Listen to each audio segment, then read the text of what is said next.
Barca, PSG ও আল হিলালের পর আবারও নিজ দেশের ক্লাব সান্তোসে ফিরছেন নেইমার জুনিয়র। ব্রিটিশ সংবাদ মাধ্যম বলছে, চলতি মাসেই ব্রাজিলে পাড়ি জমাতে পারেন ব্রাজিলিয়ান এই সুপারস্টার। লক্ষ্য পুরনো ছন্দে ফেরা আর আগামী বছর ফিফা ওয়ার্ল্ড কাপের জন্য নিজেকে তৈরি করা। ঘরের ছেলে ফিরছে ঘরে। বার্সেলোনা, প্যারিস ও রিয়াদ ঘুরে 1.5 যুগেরও বেশি সময় পর আবারও ব্রাজিলের সান্তোসে আসছেন নেইমার জুনিয়র।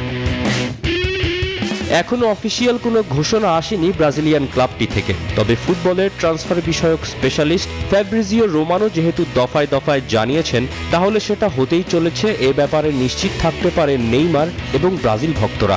সামাজিক যোগাযোগ মাধ্যমে জানিয়েছেন নেইমার নিজেও সান্তোসে ফিরতে রাজি, এখন শুধু আনুষ্ঠানিকতার পালা।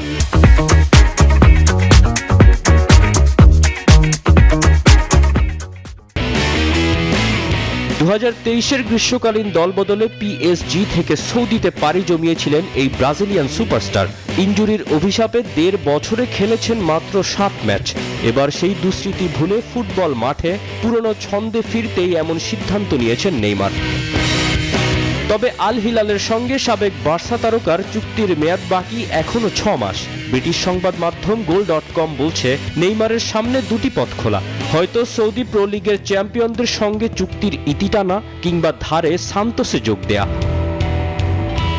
আল হিলালের ম্যানেজারও জানিয়ে দিয়েছেন, মৌসুমের বাকি অর্ধের জন্য আর লিগে নেইমারকে দলে রেজিস্ট্রেশন করবে না ক্লাব কর্তৃপক্ষ।